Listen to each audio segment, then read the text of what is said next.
Let me tell you what $2,000 looks like in the Philippines. It looks like a two-bedroom house. Tiled floors, solid concrete walls, a covered porch with a ceiling fan that runs all day, sitting 50 yards from the water. Not a parking lot view. Not a partial ocean view from a bathroom window if you tilt your head just right. The water. Actual blue water. Fishermen pulling nets at 5 in the morning. The whole thing. It looks like a full-time housekeeper named Marisol who comes 6 days a week. She cooks. She cleans. She washes and folds my laundry. She irons shirts I haven't ironed since 1987. She calls me Sir Dennis, and she will not stop no matter how many times I tell her, just Dennis is fine. It looks like a refrigerator that has food in it, a kitchen that smells like something, a dining table that gets used. It looks like a man who was running out of options, sitting on a porch in the Visayas, watching the sun drop into the water every single evening, with money left over at the end of every month. That man is me. My name is Dennis Hartwell. I am 68 years old. I spent 31 years working the line at a brake component plant in Findlay, Ohio. I took my pension, I took my Social Security, I added them up, and I realized, sitting in a house that was too quiet and too cold and too expensive, that I could not afford to grow old in the country where I was born. So I didn't.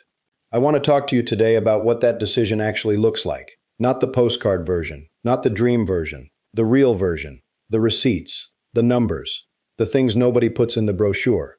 Because if you are anywhere near my situation, and I suspect some of you are, or you wouldn't be here, you deserve the truth. Let me back up a little, give you some context. My wife Linda passed in 2019. Pancreatic cancer, 8 weeks from diagnosis to the end. I don't talk about it a lot. There's nothing to say, really. She was here, and then she wasn't, and the house got very large after that. I had the pension, about $840 a month from the plant's retirement plan, which I'd paid into for 3 decades, and Social Security, which at 66 years old came out to a little over $1,200 a month. So all told, right around $2,050 coming in every single month like clockwork for the rest of my life. In Findlay, Ohio in 2020, $2,000 a month is not a retirement. It is a holding pattern. My mortgage was paid off. That was the one thing Linda and I had done right, or tried to do right. But property taxes on a 3-bedroom house in Northwest Ohio ran me close to $400 a month when you averaged it out. Utilities in an Ohio winter, gas, electric, the furnace running from October through April, another $220, $250. Health insurance through the plant retirement plan, $312 a month, and that was the subsidized rate. Groceries, car insurance, the water heater that went out in February, the gutter that pulled away from the fascia board in March. I sat down one Sunday morning in March of 2021 with a legal pad. I wrote down every dollar coming in. I wrote down every dollar going out. I stared at what was left. $47. Most months. Some months it went negative, and I moved money out of savings. And the savings account, the one Linda and I had spent 30 years building, had been mostly wiped out by her medical bills. The stuff insurance didn't cover. The good stuff. The treatments that gave us those 8 weeks instead of 4. I don't regret a penny of it. But it left me at 66 years old with about $11,000 in a savings account and a legal pad telling me I had $47 a month to spare. I sat there in that kitchen for a long time, long enough for the coffee to go cold. And I thought, I cannot do 30 more years of this. I want to be honest about where the idea came from, because it didn't come from nowhere. It didn't arrive in a dream. A guy I knew from the plant, Larry Benson, worked the same shift I did for about 15 years before he retired early. Larry had moved to Southeast Asia, Thailand, I think. He posted pictures on Facebook occasionally, plates of food, temples, himself looking like a man who had finally exhaled. I hadn't talked to him in years, but I looked at those pictures and thought, what is that? That's a small thing, I know, a Facebook photo. But sometimes small things point you somewhere. I started reading. Not about Thailand, I'm not sure why, it just didn't feel right. I stumbled into a forum about the Philippines. Then another. Then I found the YouTube channels. People my age, American men, British men, sitting on porches, showing you their kitchen, telling you what they spent. I watched for 3 months before I told anyone. The reason I waited is that I already knew what the reaction would be. And I was right. My daughter Karen lives in Columbus. She's 38, 2 kids, teaches 4th grade. My son Mark is in Pittsburgh, works in commercial hayvac. Good people, both of them. They look at me the way grown children look at a parent who they are quietly worried about, and they have looked at me that way since Linda died. When I told Karen, she went quiet in the way she goes quiet when she is deciding how to handle something. Then she said, "Dad, you don't know anyone there." I said, "I don't know too many people here either." She didn't think that was funny. Mark's response was more practical. He sent me 3 links. One was a State Department travel advisory. One was a news article about crime in Metro Manila, though I'd been looking at Dumaguete, which is about as far from Manila as Columbus is from New York. And one was an article titled, "I'm not making this up, Why Retiring Abroad is Rarely as Good as It Sounds." I read all 3.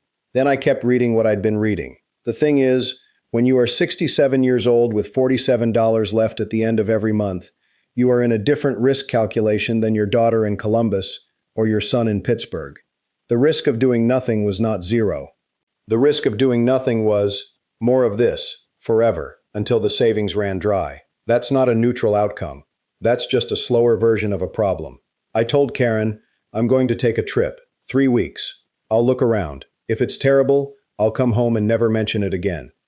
She said, "Promise me you'll be careful." I promised. I bought a ticket. I want to tell you about landing in Dumaguete, because it was not what I expected.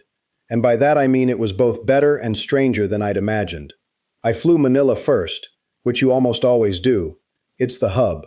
Spent one night in an airport hotel in Pasay City, which I do not recommend as a cultural experience but is perfectly functional as a logistics solution. The next morning I was on a Cebu Pacific flight to Cebulan Airport, which serves Dumaguete. The whole flight is maybe 30 minutes. You barely reach cruising altitude.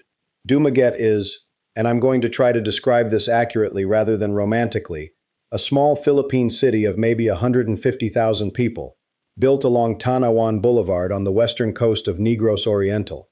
There is a university, Silliman University, which has been there since 1901 and gives the place a certain atmosphere. Educated, measured. English is spoken everywhere, not haltingly but fluently, by the grocery clerks and the tricycle drivers and the woman at the pharmacy. I had booked a room at a small guest house for my first week. 3,000 pesos a night, about $54. It was clean. It had hot water. There was a small balcony with a view of the street, and if I craned my neck to the right, I could see a slice of the Bohol Strait. The heat was the first thing. I grew up in Ohio. My body has opinions about heat, and most of those opinions were formed between September and April. Dumaguete in late February is around 30 degrees Celsius, mid-80s Fahrenheit, and it is not a dry heat. It is the kind of warmth that reminds you that you are a living organism in a tropical ecosystem. You perspire, you drink a lot of water, you move a little slower than you're used to, and then, somewhere around day 3, something shifted. My shoulders came down.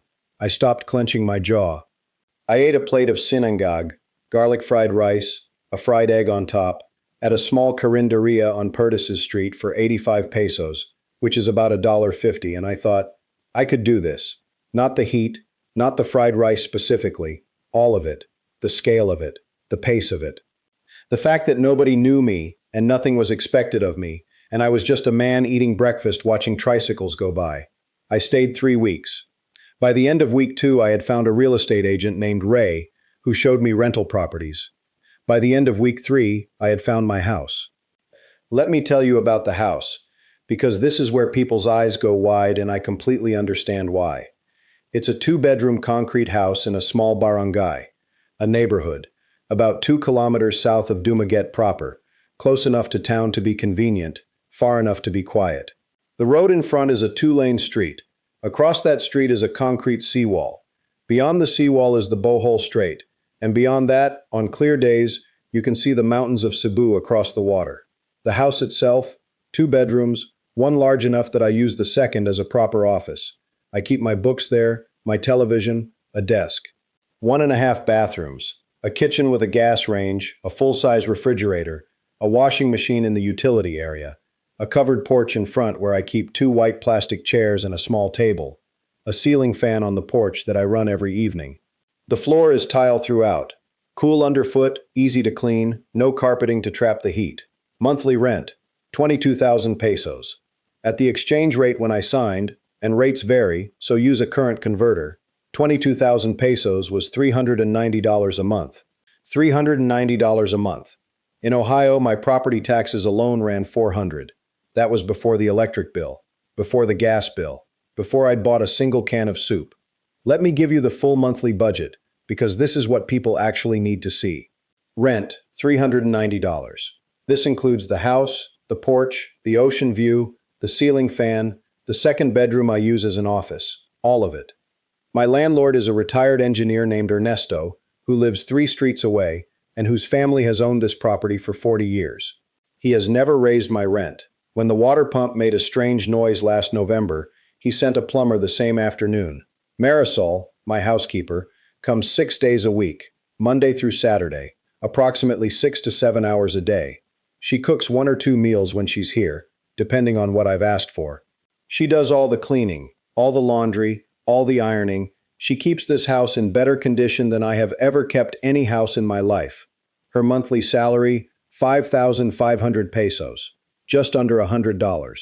I want to sit with that for a second, because I know how that sounds to American ears.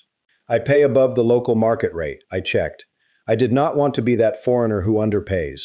5,500 is competitive, and Marisol has told me, without my asking, that she considers this a good arrangement. She lives 10 minutes away, she goes home at noon or 1 o'clock, she has her afternoons. She is not exploited.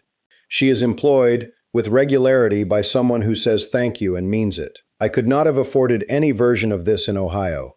A cleaning service in Findlay would have cost me $80 to $100 a week, every week, for a fraction of what Marisol does. Groceries, approximately $70 to $90 a month. I eat at the Carinderia, the small local restaurants, 4 or 5 times a week. And when I say eat, I mean I have a full meal. Rice, viand, sometimes fish, sometimes chicken adobo, sometimes sinigang on a rainy day with that sour tamarind broth that I have become genuinely fond of. My average meal at a Carinderia is 100 to 120 pesos. That's $2, give or take. If I want something from the Western-style grocery, the Robinson's supermarket on Purtices, I can get that too. Real cheese, imported coffee, the occasional thing that reminds me of home. Utilities, electricity, water, internet, right around $75 to $90 a month total. Electricity is the biggest piece of that, and it varies. I run 2 air conditioners, one in the bedroom at night, one in the office during the hottest part of the afternoon. If I'm careful, I keep the electricity bill under 2,500 pesos. Water is 500 pesos a month. Internet, fiber, runs reliably at about 20 megabits, enough to video call my kids and watch whatever I want, is around 1,500 pesos, about $27. Transportation. I don't own a car. I have a small electric bike. I bought it outright for about 35,000 pesos, around $600. And it gets me to the market, to the boulevard, to the small cafe I sit in on Tuesday mornings. If I need to go further, a tricycle ride anywhere in town costs 8 to 15 pesos. A jeepney, an occasional grab car, the local Uber equivalent, for anything requiring air conditioning and dignity. Health insurance. I am enrolled in PhilHealth as a foreign retiree, which is not expensive. I also carry a basic international health insurance policy through a European provider that covers hospitalization and major events. Together, roughly $85 a month. Doctor visits. I saw a general practitioner here last year for a checkup and some blood work. The appointment was 800 pesos, $14. The blood panel, full metabolic, CBC, lipids, all of it, 2,200 pesos, $40. I have a cardiologist I see twice a year at a private clinic in Dumaguete. His fee is 1,500 pesos, $27, including the EKG. The math. Rent, $390. Marisol, $100 groceries, $80 utilities, $85 transportation, $30 health insurance, $85 health care, miscellaneous, $60 dining out/coffee, a San Miguel on the porch, $60 total, approximately $890 a month. I bring in $2,050. I have $1,160 left over every month. Not some months, every month. In Ohio, I had 47. I want to tell you about the first time I really understood what that number meant. It was about 3 months after I moved here permanently, September. The rains were heavy that week, the southwest monsoon pushing through, and Marisol had made a pot of sinigang in the morning before she left. I ate it for lunch on the porch, watching the rain come off the water in gray sheets. I had a cup of coffee, I had a book I'd been meaning to read for 2 years, and I thought, I'm not behind. For the first time in I don't know how long, I'm not behind. That feeling. I don't know how to put a number on it. I tried to explain it to Karen during a video call, and I'm not sure I managed it. She said, "That's good, Dad," and she meant it. But unless you've been in that particular place, that quiet, grinding awareness that the money coming in is always one unexpected expense away from not being enough, it's hard to explain what it feels like when it stops. I started putting money away, real money, $300 some months, $400 others, into an account I think of as the emergency fund that Linda and I were always meaning to build but couldn't quite manage in Ohio. The irony is not lost on me. I am saving more money, in a foreign country, on a fixed income, than I ever managed to save while I was working. The community here was not something I anticipated properly. I had prepared myself, in an Ohio man way, for a certain degree of isolation. I had accepted, intellectually, that I was moving somewhere where I didn't know the culture and didn't speak the language. Or rather, I speak English, which functions as a second language here, but I don't speak Cebuano or Tagalog, and I had told myself that would be fine, I would manage. What I had not accounted for was how thoroughly the Filipino culture would dismantle that expectation. My neighbor to the south is a family, the Reyes family, 3 generations under one roof in the way that is completely normal here. The grandmother is a woman named Lola Caring, which is not a nickname, it is her actual name, and she is about 80 years old and she brings me things. Not occasionally, regularly. Mangoes from the tree in their yard. Pants it on a Sunday when the family makes a big batch. She knocked on my gate one morning with a Tupperware container of kutsinta, a sticky rice cake, and she held it out and said, in English, "You should eat more." Then she turned around and went home. I have been adopted by that family in a way that I did not ask for, and did not expect, and would not trade for anything. On my block there is also a small sari-sari store, a neighborhood convenience shop, run out of the front window of a house, owned by a man named Nestor who is about 50, and knows more about American basketball than I do, and considers our daily 5-minute conversation about the NBA a non-negotiable feature of his morning. There is an expat community too, more than I expected. A small Facebook group for foreign retirees in Dumaguete has about 400 members, which sounds small until you realize Dumaguete itself is a small city. There are informal coffee meetups twice a week at a place on Rizal Boulevard. Canadians, Australians, a few British, a handful of Americans, all of us with some version of the same story. Fixed income, rising costs at home, one day did the math. We are not a club with membership cards. We are just people who found ourselves on the same stretch of boulevard. I want to say something about loneliness here, because it's the thing people ask about most when I describe my life. They expect me to be lonely. They expect the isolation of being a foreigner to have caught up with me. It has not, and I want to be careful about how I frame that, because I know it's not the same for everyone. Some expats do struggle with it. Some people find the distance from family harder than they expected. For me, and this is specific to me, the quality of daily human interaction here has been higher than it was in the last 2 years in Ohio. In Ohio, I could go 3-4 days without a real conversation. Here, I cannot get to the market and back without talking to 6 people, and most of those conversations are warm. That is not nothing. At 68, that is not a small thing. I want to tell you about something that happened in January of this year, because it belongs in this conversation. I had a health scare. Not a serious one in the end, but the kind that feels serious in the moment. Chest tightness, some shortness of breath one evening after walking back from the boulevard faster than I should have. I called Marisol, who was still there finishing up. She called her cousin who has a car. Within 30 minutes, I was at Negros Oriental Provincial Hospital's emergency room. Now, I want to tell you what happened next, because it was instructive. The ER physician saw me within 15 minutes of arrival. EKG, blood pressure monitoring, oxygen saturation, all of it. A troponin blood draw to check for cardiac markers. An observation period of 4 hours. Everything came back normal. Likely dehydration combined with exertion in the heat. The doctor, a young woman who had trained in Manila, explained everything clearly, answered every question, gave me a follow-up referral to the cardiologist I now see regularly. I was discharged after 4 hours. The total bill, emergency room fee, EKG, blood draw, observation, was 4,800 pesos, $86. In Ohio, my last ER visit, 2018, same kind of scare, same outcome, came to $4,200 after insurance. I had a $3,000 deductible that year. I paid the 4,800 pesos from my wallet, cash. I had it. I didn't have to call anyone. I didn't have to set up a payment plan.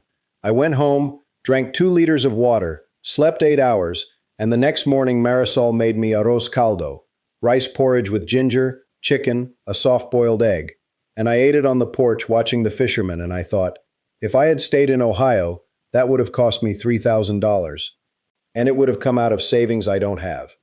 That is when I understood, fully, in my body, not just intellectually, that this was the right decision. I don't want to give you a sales pitch without giving you the honest part, because the honest part matters, and anyone who leaves it out is doing you a disservice. The heat is real. It is hot here, most of the year. The dry season is manageable with ceiling fans and the afternoon sea breeze. The wet season, June through November or so, is something else. Humidity you can feel in your joints. Rain that comes horizontal some afternoons. I have had brownouts, power outages that lasted 6-8 hours during typhoon season. I have learned to own a battery bank. I have learned what it means to sweat through a shirt at 7 in the morning. The roosters. I want to be very clear about the roosters. In the Philippines, people keep roosters. These roosters do not receive the memo about dawn. They crow at 2 in the morning. They crow at 3. They crow in what seems to be a rotating schedule designed to cover every hour of the night on a community basis. You get used to it, mostly. Earplugs help, but no one warned me, and I am warning you. Karaoke. Filipinos love karaoke. I mean, love it the way I cannot fully explain to someone who has not experienced it. A neighbor's birthday party, a fiesta, a Saturday night. Karaoke begins, and it does not end quickly. I have heard My Way by Frank Sinatra performed in my barangay more times than Frank Sinatra performed it during his career. It is done with complete sincerity and no particular regard for the hour. This is either charming or maddening depending on your mood and how much sleep you got.